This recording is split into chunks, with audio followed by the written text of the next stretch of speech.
Hello guys. So आपला next part आहे density in cubic crystal system. ठीक आहे, छोटे छोटे फॉर्म्युले आपल्याला डिराईव्ह करायचे. डेन्सिटी बरोबर अजून पण काही फॉर्म्युले आहेत ते आपल्याला डिराईव्ह करायचे आहेत. ठीक आहे, सो आपण सुरुवात करूया याला. सो पहिलं लक्षात घ्या, ज्यावेळेस मी म्हणतो की molar mass of carbon is a 12 gram, molar mass of a carbon, molar mass of a carbon is a 12 ग्राम, याचा अर्थ काय होतो की 12 ग्रॅम कार्बनमध्ये 6.022 इंटू 10⁻23 पार्टिकल्स आहेत किंवा ॲटम्स आहेत.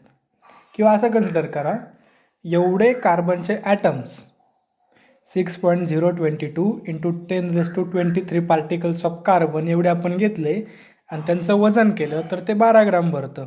ठीक आहे, म्हणून आपण 12 ग्रामला काय म्हटलेलं आहे, मोलार मास ऑफ कार्बन. आता हा जो आहे याला आपण बोलतो ॲव्होगाड्रोज नंबर. जनरल केमिस्ट्री आपल्याला शिकलेलं आहे आपण. ठीक आहे, किंवा मी म्हटलं 14 ग्राम मी नायट्रोजन घेतला, नायट्रोजनचं मोलार मास 14 आहे बरोबर.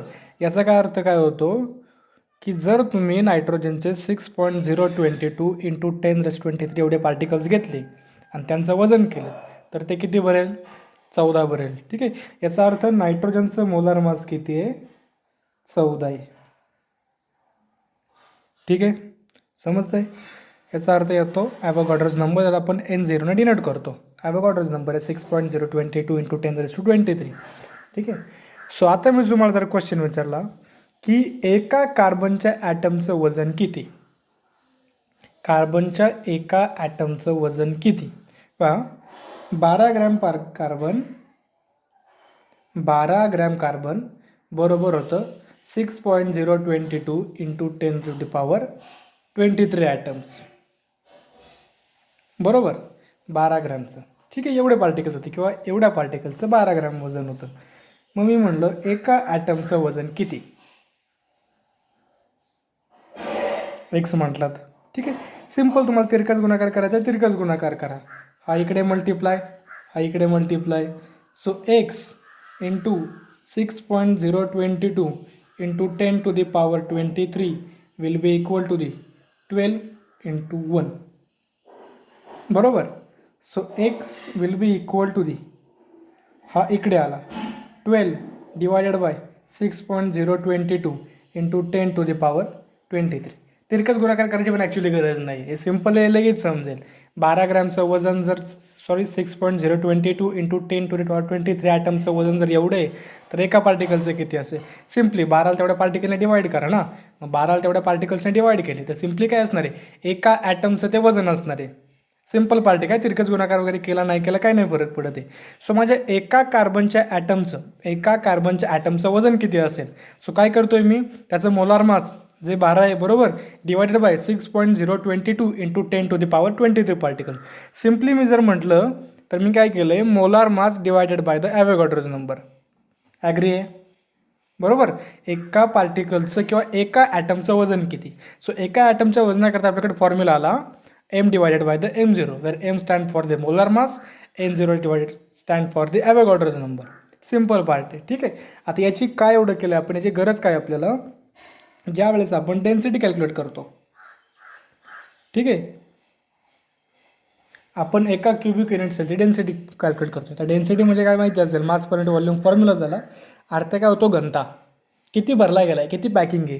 जेवढं जास्त पॅकिंग आहे, जेवढं जास्त भरला गेलं तेवढी जास्त डेन्सिटी, कमी भरला गेलं तेवढी कमी डेन्सिटी. ठीक आहे, सो फॉर्म्युल्याप्रमाणे पाहिलं तर density is mass per unit volume. कोणाची कॅल्क्युलेट करतो आपण डेन्सिटी, आपण डेन्सिटी कॅल्क्युलेट करतोय क्युबिक युनिट सेलची बरोबर. सो क्युबिक युनिट सेलची आपण डेन्सिटी कॅल्क्युलेट करतो. याचा अर्थ आपल्याला क्युबिक युनिट सेलचं मास माहिती पाहिजे आणि क्युबिक युनिट सेलचं आपल्याला व्हॉल्यूम माहिती पाहिजे. ठीक आहे, आता मी जर म्हटलं मला सिम्पल क्युबिक युनिट सेलची डेन्सिटी कॅल्क्युलेट करायची, कोणाची करायची, सिम्पलची. आपल्याकडे 3 पार्ट आपण मॅक्सिमम शिकतोय, सिम्पल, बॉडी सेंटर्ड आणि फेस सेंटर्डची बरोबर. मग ज्यावेळेस मी सिम्पल क्युबिक युनिट सेलबद्दल बोलतोय, ठीक आहे, सो आता सिम्पल क्युबिक युनिट सेल किती पार्टिकल्सपासून बनलेला आहे, सिम्पल क्युबिक युनिट सेल एका पार्टिकलपासून बनलेला आहे बरोबर. त्याचं एक मी जर बॉडी सेंटर्ड म्हणलं तर बॉडी सेंटर्ड 2 पार्टिकलपासून बनलेला आहे, फेस सेंटर्ड 4 पार्टिकलपासून बनलेला आहे. हे झालं आपलं ऑलरेडी. ठीक आहे, मग आपण जर सिम्पलबद्दल बोलतो तर सिम्पल क्युबिक युनिट सेलचं मास म्हणजेच तर एका पार्टिकलचं मास समजते काय बोलतोय मी? हे आपलं झालं ऑलरेडी. एक पार्टिकल असतात सिम्पलमध्ये, बॉडी सेंटरमध्ये 2 असतात, फेस सेंटरमध्ये 4 असतात. म्हणजे सिम्पल क्युबिक युनिट सेलचं मास म्हणजेच तर एका पार्टिकलचं मास. ठीक आहे. सो एका पार्टिकलचं मास, आपण मासचा फॉर्म्युला आत्ताच पाहिला, m×n0 आणि व्हॉल्यूमबद्दल बोलूया आपण. सो जर मी या ठिकाणी एक जनरल फॉर्म्युला कॅल्क्युलेट करायचा प्रयत्न केला डेन्सिटी करता, ठीक आहे. आता बॉडी सेंटर्ड करता 2 आणि फेस सेंटर्ड करता 3 म्हटलो. सो मासचा आपण फॉर्म्युला काय कॅल्क्युलेट केला होता, m/n0 हे मास झालं. ठीक आहे. डिवायडेड बाय व्हॉल्यूम आपल्याकडं, बरोबर आहे. आता volume of cubic unit cell कोणतीही घ्या, सिम्पल क्युबिक युनिट सेल तुम्ही घेतली काय, फेस सेंटर्ड घेतली काय, बॉडी सेंटर्ड घेतली काय, तिघे पण क्यूबच आहेत. आणि volume of cube A cube. काय प्रॉब्लेम आहे इथपर्यंत? ठीक आहे. यात एक अजून सांगायचे तुम्हाला पहा. आता हे मास कोणाचं कॅल्क्युलेट करून मी सिम्पलचं केलं, ठीक आहे. कारण सिम्पलमध्ये किती असतात, एकच पार्टिकल असतो. बॉडी सेंटरला मी आलो तर 2 असतात, फेस सेंटरला आलो तर 4 असतात. आता हे काय झालं आहे माझं, हे एका पार्टिकलचं वजन झालं, बरोबर. आता मी तर अजून एक फॅक्टर ॲड करतो, दॅट इज द झेड. तर झेड काय, m/n0 एका पार्टिकलचं वजन आहे, बरोबर. मी झेडची किंमत जर 2 टाकली तर m/n0 × 2 आलं, म्हणजे ते 2 पार्टिकलचं वजन झालं, बरोबर. m/n0 × मी 4 टाकलं तर ते किती पार्टिकलचं वजन झालं, 4 पार्टिकलचं वजन झालं. ठीक आहे. सो मी इथं एक नवीन फॅक्टर इंट्रोड्यूस करतो, दॅट इज द झेड. आता मी सिम्पल क्युबिक युनिट सेलबद्दल बोललो तर झेडची व्हॅल्यू 1 राहील. ठीक आहे. मी बॉडी सेंटर्डबद्दल बोललो तर झेडची व्हॅल्यू 2 राहील. आणि जर मी फेस सेंटर्डबद्दल बोलतोय तर झेडची व्हॅल्यू 4 राहील. आता पहा होतं आहे का, आपल्याला काय पाहिजे, मास पाहिजे एका पार्टिकलचं. सिम्पल करता बोललो आपण, एका पार्टिकलचं मास पाहिजे. सो एका पार्टिकलचं मास बरोबर काय असेल, m/n0 × 1, कारण एकाच तर पार्टिकलचं वजन पाहिजे. सो झेडची किंमत 1 झाली, बाकी सर्व बरोबर आहे.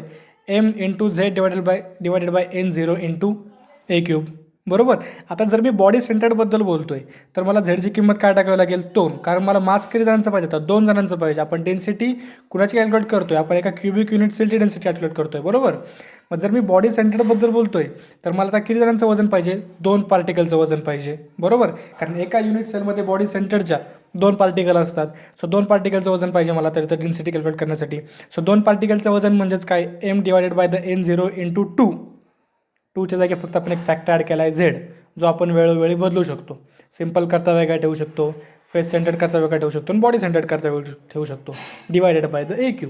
सो सिम्पली मी फॉर्म्युला देतो याच्याकरता, m × z divided by a³ × n0. हा आपल्याकरता फॉर्म्युला आला density of the cubic unit cell. काय अवघड नाही. डेन्सिटी म्हणजे मास पर युनिट व्हॉल्यूम, बरोबर. मास किती असतं, एका पार्टिकलचं मास असतं m/n0. सो m/n0 आला, बरोबर. डिवायडेड बाय आपण काय केलं आहे, व्हॉल्यूम काय असतं, a³. हा झेड फॅक्टर का आला, कारण आपण डेन्सिटी कोणाची कॅल्क्युलेट करतोय, क्युबिक युनिट सेलची करतोय. मग सिम्पल असेल, बॉडी सेंटर्ड असेल, फेस सेंटर्ड असेल. आता बॉडी सेंटर्ड आलं तर आपल्याला हे मास कोणाचं लागेल, एका पार्टिकलचं नाही पाहिजे आपल्याला, 2 पार्टिकलचं पाहिजे. सो झेडच्या जागी किंमत 2 टाकून द्या, बरोबर. सिम्पलचं पाहिजे झेडच्या जागी किंमत 1 टाकून द्या.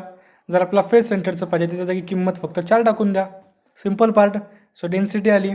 ठीक आहे. So D is equal to m × z divided by a³ × n0. I hope या फॉर्म्युल्यामध्ये कोणाला काही प्रॉब्लेम नसेल. Where m stand for the molar mass, z stand for the number of atom per unit cubic cells किंवा per unit sale. ठीक आहे. Per unit सेलमध्ये किती ॲटम आहेत, a³ volume of simple cubic unit cell आणि n0 ॲव्होगाड्रोज number. ठीक आहे. So हा आपला एक फॉर्म्युला झाला. आपल्याला 2-3 फॉर्म्युले घ्यायचे आहेत. सो या फॉर्म्युल्यावरून पहा, मी अजून एक फॉर्म्युला घेतो ज्याची आपल्याला फक्त गरज पडणार आहे, तो काही पाठ करायची गरज नाही, हा पाठ करून ठेवायचा आहे. So m is equal to the डेन्सिटीला आपण रोने दाखवतो. ठीक आहे. सो तोच यूज करतो मी. डेन्सिटीला आपण रोने शो करतो. सो याच्या जागी फक्त आपण रो लिहिला, बरोबर. रो × a³ × ॲव्होगाड्रोज नंबर, बरोबर, डिवायडेड बाय द झेड. त्याची गरज पडणार आहे आपल्याला, म्हणून फक्त ठेवलेला आहे मी. हा एक फॉर्म्युला आपण डिराईव्ह केलेला आहे. ठीक आहे. नेक्स्ट फॉर्म्युला आपल्याला डिराईव्ह करायचा आहे, for the number of particles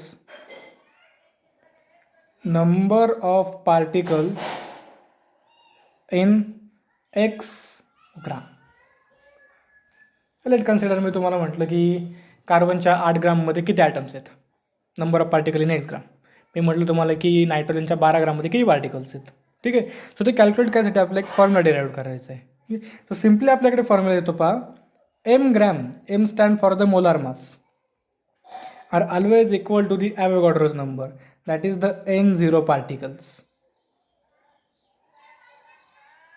हे सिम्पली आता वरतीच सांगितलेलं आहे तुम्हाला, बरोबर. कार्बनच्या 12 करता N नंबर ऑफ ॲटम येतात, 14 करता नायट्रोजनच्या N0 नंबर ऑफ ॲटम येतात, बरोबर. That is the Avogadro number particle येतात. मग माझं एम ग्रॅम बरोबर N0 पार्टिकल्स. आता मला प्रोव्हाइड किती गेलेलं आहे, x gram. So x gram is equal to the, let's say आपण त्याला आता वाय पार्टिकल्स म्हणलो. ठीक आहे. जे आपल्याला कॅल्क्युलेट करायचे किती पार्टिकल्स असतात म्हणून. सो सिंपल तिरकस गुणाकाराने आपण याचे उत्तर काढतो. So Y particles into M gram will be equal to the X gram into Avogadro's number of particle. Simple मी तिरकस गुणाकार केलेला आहे. ठीक आहे. So can I say Y particles will be equal to, याला इकडे गुणिले तिकडे गेलं भागिले झालं फक्त, X gram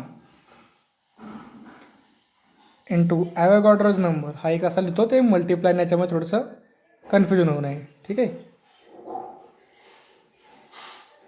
into Avogadro's number of particle divided by, हा मी इकडे आणला, एम ग्राम.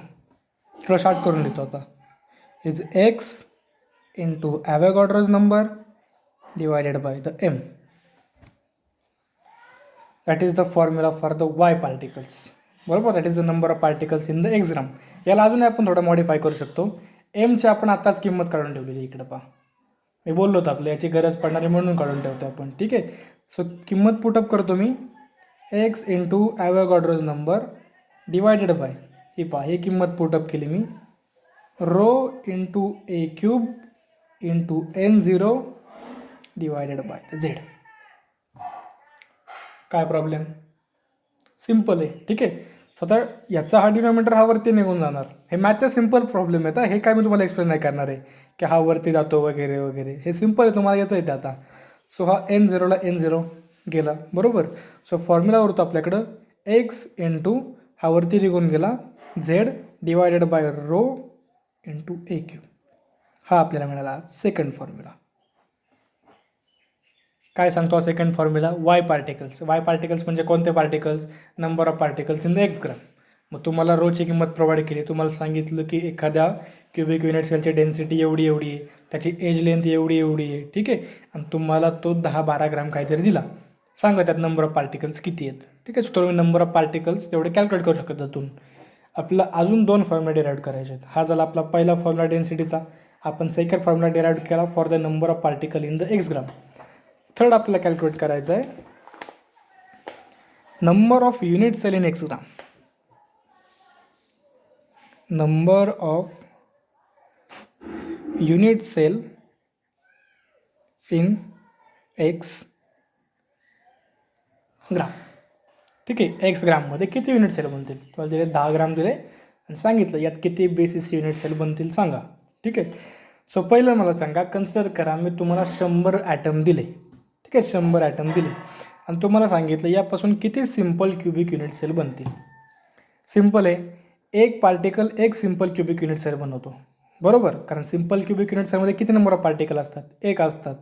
सो जर मी तुम्हाला 100 पार्टिकल दिले तर तुम्ही 100 क्युबिक युनिट सेल बनवताल सिम्पलवाले, बरोबर.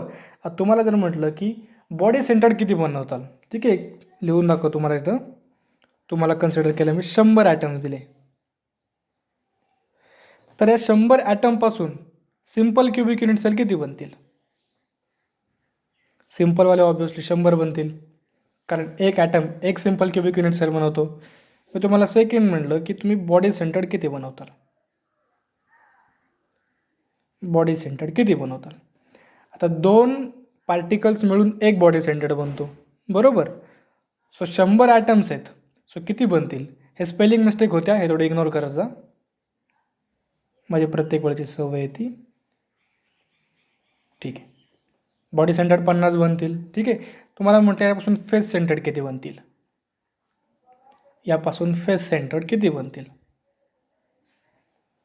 सो ऑब्वियसली 4 जण म्हणून एक बनवतो, सो 25 बनतील. युनिट सेल, सॉरी ते इथे 25 युनिट सेल बनतील, बरोबर आहे. हे तर ॲनॉलॉजी समजली. मग तुम्ही केलं काय? ॲक्च्युली तुम्ही केलं काय? गिवन नंबर्स ऑफ ॲटम और the given numbers of particle, given number of particles divided by Z केलात, बरोबर. इथे काय केलं? गिवन नंबर ऑफ पार्टिकल किती होते? 100 होते, डिवायडेड बाय झेड. सिम्पल करता झेड किती होता तुमचा? 1 होता. तुम्हाला माहिती होतं की एका ॲटमपासून एक युनिट सेल बनते, तर तुम्ही सांगितलं की 100पासून 100 बनणार आहेत, बरोबर. सेकंडला तुम्हाला सांगितलं बॉडी सेंटर्ड किती बनतील. तुम्हाला माहिती होतं बॉडी सेंटर्डमध्ये 2 ॲटमपासून एक युनिट सेल बनतो, बरोबर. याचा अर्थ झेडची किंमत 2 आहे. सो तुम्ही केलं 100 divided by the 2. 100 divided by 2, body centred 50. Next आलो फेस सेंटर्डला आपण. सो फेस सेंटर्डला फेस सेंटर्ड तुम्हाला माहिती की 4 बनतात एकापासून, बरोबर आहे. 4पासून 1 बनतो, सॉरी उलटा बोललो मी, 4पासून 1 बनतो. त्याचा आता झेडची किंमत किती होती तुमच्याकडं? 4 होती. तर तुम्ही केलं 100 डिवायडेड बाय द 4, उतराल तुमचं 25 युनिट सेल. सो सिम्पली काय? Number of particles divided by the Z केलं तुम्ही. ठीक आहे, आता पहा नंबर ऑफ पार्टिकलचा फॉर्म्युला आपण आत्ताच डिराईव्ह केला आहे, लास्ट वन फॉर्म्युला आपला इथे. Number of particle in given amount of gram, बरोबर. जेवढे काही ग्राम दिले त्यामध्ये किती ॲटम्स असतील हे आपण आत्ताच कॅल्क्युलेट केलेलं आहे. तो फॉर्म्युला काय आला आपला? x into z, x into z divided by rho into A cube. Number of particles आत्ताच आपण कॅल्क्युलेट केले, बरोबर, डिवायडेड बाय झेड. हेच केलं तर आपण आता, बरोबर आहे. सो झेडला झेड वरून गेला, शिल्लक काय राहिलं? x divided by rho into A cube. हा आपला झाला सेकंड लास्ट फॉर्म्युला. कशा करता केला आपण? याने आपण कॅल्क्युलेट केलं number of unit cell in the X gram, बरोबर. आणि लास्टनं आपला फॉर्म्युला डिराईव्ह करायचा आहे, तो काय सिम्पल आहे, जास्त काय अवघड नाही येतात. Number of unit cell in a V volume, number of unit cell in volume V. ठीक आहे, याचा फॉर्म्युला डायरेक्ट सांगतो मी तुम्हाला, व्ही बाय ए क्यूब. कसा V by a cube? Simple आहे, तुम्हाला सांगितलं की एका युनिट सेलचं व्हॉल्यूम 1 मीटर क्यूब आहे. एका युनिट सेलचं व्हॉल्यूम 1 मीटर क्यूब आहे आणि तुमच्याकडे टोटल व्हॉल्यूम 10 मीटर क्यूब आहे. ऑब्व्हियसली मग 10 मीटर क्यूबने आपले किती क्यूब बसतील? 10 बसतील ना, कारण एकाची कॅपॅसिटी 1 आहे, बरोबर. सो सिम्पली दिलेलं व्हॉल्यूम डिवायडेड बाय द एकाची कॅपॅसिटी किती आहे, दिलेलं व्हॉल्यूम डिवायडेड बाय द एकाची कॅपॅसिटी किती. सो हे फॉर्म्युला आपल्याला गरजेचे आहेत. हे फॉर्म्युला नोट डाऊन करा.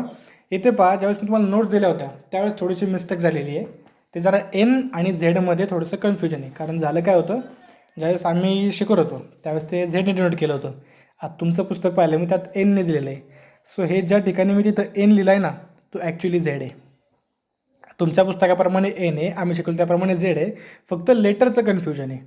ठीक आहे, तुमच्या पुस्तकामध्ये एन दिलेलं आहे, त्यावेळेस आम्ही शिकवतो त्यावेळेस झेड होतं, त्यामुळे हे मला बेटरली अशा पद्धतीने माहिती होतं. ठीक आहे, मग काही ठिकाणी मी एन केलेलं आहे. आपल्या आउट सेक्शनला सांगतोच मी तुम्हाला, याच्या जागी फक्त मी एन लिहिलेलं आहे. ठीक आहे, सो मग नोट्समध्ये पाहताना आणि इथं पाहताना कन्फ्युजन नका करून देऊ. जिथे इथं मी एन लिहिला आहे त्याचं समजून जा की व्हिडिओमध्ये झेड लिहिलेला आहे आणि त्या ठिकाणी एन लिहिलेलं आहे.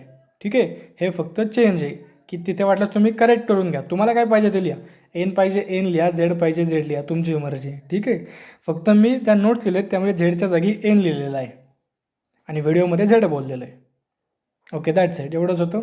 थँक्यू.